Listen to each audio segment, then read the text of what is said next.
En línea desde Washington, con Jesús Esquivel.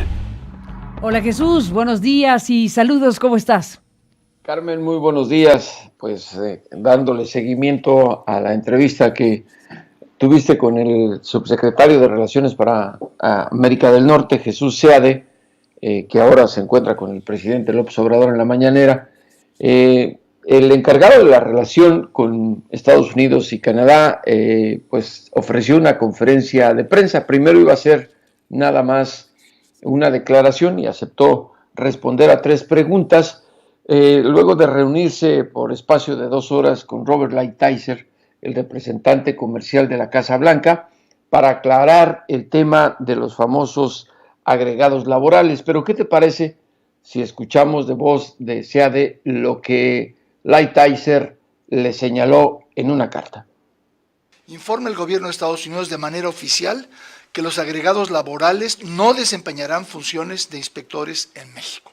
El representante comercial de Estados Unidos, embajador Robert E. Lighthizer, ha informado, mediante una carta oficial dirigida al subsecretario Seade, que el gobierno de Estados Unidos no designará inspectores laborales en México y que los agregados laborales referidos en dicha iniciativa de ley no desempeñarán dicha función y se ceñirán a las leyes de nuestro país en la materia.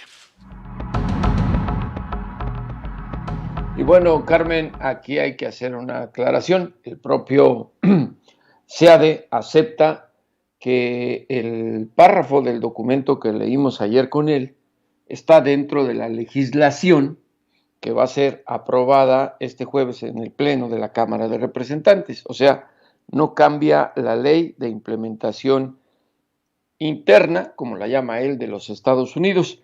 Y respecto a lo que le dice Lighthizer, Carmen, aquí sí hay que verlo con un poco de tiento, porque platicábamos que los agregados de cualquier asignación en las embajadas de Estados Unidos o de cualquier país en las capitales del mundo pueden tener un título diferente a lo que llevan a cabo. En el caso de nuestro país, reconocemos, por ejemplo, que no hay oficialmente, que no hay representantes de la CIA en nuestro país. Estos han estado toda la vida, desde la época de la Guerra Fría en México, pero nunca su título diplomático dice representante o agregado de la CIA. Puede decir agregado cultural o agregado político, pero fungen labores muy distintas a lo que dice su título. Por eso es que la carta de Lighthizer suena muy hueca. Te pongo otro ejemplo. Los agentes de la DEA, que son más de 50 en nuestro país, en su asignación diplomática no dice agentes o representantes de la DEA para que puedan tener pasaporte diplomático, inmunidad y puedan moverse en el territorio mexicano. Dice agregados políticos en el caso de unos y en otros dice agregados administrativos. Así es que me parece que la carta, aunque satisface a Seade y al gobierno de López Obrador por encima, en realidad no hace nada.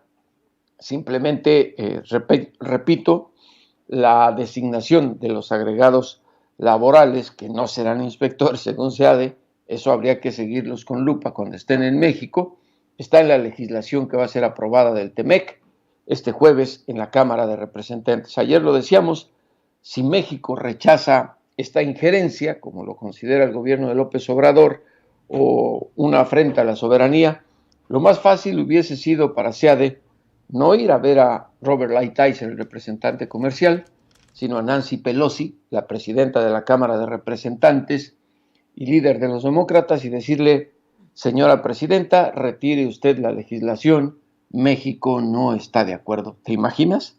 México se opone al TEMEC, hubiese provocado la caída de la bolsa de valores, el derrumbe del peso en el mercado internacional de las monedas y otras consecuencias muy graves. Nos conformamos con una carta, mi querida Carmen.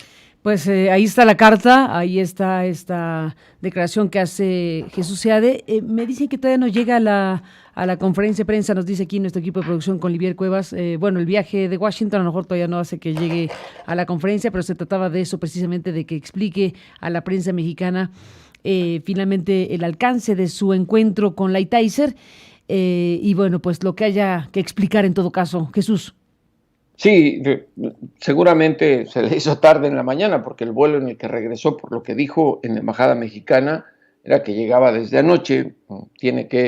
Se comprometió a estar en la mañanera, veremos. Pero yo reitero, una carta, mi querida Carmen, y con las asignaciones que hay en las embajadas, sobre todo de Estados Unidos. Recuerda, por ejemplo, y esto es muy significativo, la CIA, de manera oficial, no existe fuera del territorio de Estados Unidos. Sabemos que existe, claramente, pero reitero, sus representantes, por ejemplo, en nuestro país, y está documentado por investigaciones periodísticas, en fin, en libros, en artículos, pueden tener el título de hasta agregados culturales. ¿Te imaginas al jefe de la CIA en México visitando el Museo Nacional de Antropología? Siempre sospecharías qué está haciendo por ahí. Así es que no importa el título que lleven o la asignación, los agregados laborales, pueden realizar actividades de otra índole. Y sobre todo, insisto, esa medida unilateral, como la llamó Jesús Seade, está en la legislación que se va a aprobar este jueves en Estados Unidos, y una vez que sea ratificado por el Senado y promulgado como ley con la firma de Donald Trump, en Estados Unidos se tiene que cumplir. Pues ahí está este tema, Jesús, del cual seguiremos hablando. Y bueno, permíteme esta mañana cambiarte de tema para preguntarte y bueno, conocer dónde está en este momento la revista Proceso. Tú eres colaborador distinguido de la revista Proceso, como sabemos. Y bueno, vimos ya que están anunciándose cosas. Álvaro Delgado, en su cuenta de Twitter, anunció que cambia la dirección de la revista Proceso. Se jubila Rafael Rodríguez Castañeda y asume el 1 de febrero el reportero Jorge Carrasco. Así que es un momento importante para la revista pues más importante de nuestro país, hay que decirlo con esa claridad. Esta revista fundada por los grandes maestros, nuestros grandes y queridos maestros, don Julio Scherer, Vicente Leñero, Enrique Mas, en fin, todo un equipo de periodistas que lograron construir la revista Proceso después del golpe de censura, del golpe a Excelsior que dirigía don Julio Scherer. Bueno, han pasado muchos años y Rafael Rodríguez Castañeda, a quien le mandamos un fuerte abrazo, un reconocimiento por todo su trabajo a lo largo de los últimos años al frente de la revista. Bueno, pues está tomando ya la decisión de su jubilación y entra pues en su lugar el 1 de febrero Jorge Carrasco. Así que importante movimiento, Jesús. Sí, Carmen, creo que se cumplen tiempos y etapas. Yo reconozco, al igual que tú, la gran labor en la dirección de don Rafael Rodríguez Castañeda. En los años que llevo trabajando en Proceso, creo que ha sido una de las guías más importantes que he tenido para mi labor como reportero en Washington, y sin duda esperemos que en Proceso sigan mejorando las cosas. Jorge Carrasco, tú lo sabes también, cumple con dar seguimiento al legado de don Julio Scherer, ya que era su deseo de nuestro fundador que Jorge tuviera un papel preponderante en Proceso, y creo que se está cumpliendo con ese legado de don Julio Scherer, y pues vamos a ver qué nos depara el destino, Carmen. Creo que hay determinación de parte de mis colegas en Proceso de seguir trabajando para mejorar, informando a nuestro país, a nuestros lectores, y hacer cada vez un mejor trabajo, Carmen. Es lo que te puedo decir respecto a este cambio en la revista Proceso. De eso se trata, Jesús. Les mandamos un abrazo a los colegas periodistas de Proceso y bueno, pues suerte y lo mejor a Jorge Carrasco como el próximo director. Ya se da cuenta a través del tuit de Álvaro Delgado que será el próximo 1 de febrero en que asuma funciones, y esta parte final de la gestión de Rafael Rodríguez Castañeda, bueno, le deseamos lo mejor en este fin de 2019 con esta noticia. Un abrazo para Rafael y para todo el equipo de Proceso. Jesús. Sí, gracias, Carmen. Ahora, si me permites, hay que hablar de algo que sea brevemente, que es importante. Hoy se presenta Genaro García Luna. Ni más ni menos. Ante la Corte Federal del Distrito Norte en Dallas, Texas. El procedimiento es para establecer los reglamentos de su arresto. En el expediente, en su contra, con los 4 cargos que le imputa el Departamento de Justicia, le exponen al juez federal, quien atenderá este proceso, que de ninguna manera se le puede permitir que quede libre ni bajo fianza. El argumento de esto es que consideran que Genaro García Luna podría escapar, regresarse a México y que sería muy difícil volverlo a capturar porque lo protegería, fíjate lo que dice el expediente, lo protegería el cártel de Sinaloa y algunas autoridades federales. También sostiene que aún en el caso de que fuera capturado por las autoridades mexicanas, la extradición a los Estados Unidos tomaría muchos años. Así es que no hay manera que el día de hoy Genaro García Luna quede en libertad bajo ninguna circunstancia. Otra cosa, ya cambió de abogados. Tengo entendido que ahora contrató una firma del estado de California, de la ciudad de Los Ángeles, quienes lo van a representar. Esto se tiene que notificar oficialmente tanto al juez en Texas como a la Corte Federal del Distrito Este en Nueva York. García Luna puede aprovechar la sesión, Carmen, para declararse culpable. Y es una de las grandes posibilidades. De hacer esto, no habría juicio en Nueva York en contra de Genaro García Luna. Dependería mucho de lo que sus abogados busquen con esa declaración de culpabilidad con el Departamento de Justicia. Ya sea, no que se declare como testigo cooperante, pero pudiera ser un acuerdo bajo el cual él entregue información respecto a su caso a los Estados Unidos para dar seguimiento a otros, y con eso conseguiría que un juez federal lo pudiera enviar a prisión con la sentencia mínima que marcan sus delitos, que serían 10 años de cárcel, o también, si decide no cooperar, ser castigado con la pena máxima, en este caso, cadena perpetua. Sería utilizado, Carmen, como testigo, en caso de llegar a un arreglo, como ha ocurrido con otros casos, para darle seguimiento a otros procedimientos, es decir, cuando Estados Unidos tenga en su poder a otros criminales relacionados al narcotráfico en México, Genaro García Luna se estaría presentando como testigo para incriminar al acusado, tal y como ha ocurrido con otros delincuentes en Estados Unidos, por ejemplo, en el caso del Chapo Guzmán Loera. Pero imagínate también lo que pudiera decir Genaro García Luna si decide ser un testigo cooperante de todo lo que sabe. Es obvio que puede incurrir en la mentira para protegerse, como han hecho muchos criminales. Por eso es que es muy importante, en su caso, que el gobierno de Estados Unidos lo acuse de continuar su relación con el cártel de Sinaloa en 2012, una vez que se mudó a los Estados Unidos. ¿Eso qué quiere decir? Que posiblemente el gobierno estadounidense tenga otras pruebas, no solo declaraciones de narcotraficantes, pudieran ser grabaciones de conversaciones telefónicas que incriminan a García Luna con el narcotráfico. Pues estaremos siguiendo a paso todo este momento que se vive, Jesús, y veremos si ocurre lo que estás mencionando. Bueno, como hemos aquí platicado ampliamente, hay dos alternativas: que se declare culpable o no culpable, y eso marcará sustancialmente el tipo de cosas que ocurran y del tipo de cosas que nos enteremos o no. Sí, porque si no se declara culpable, acepta disputar los cargos que le imponen.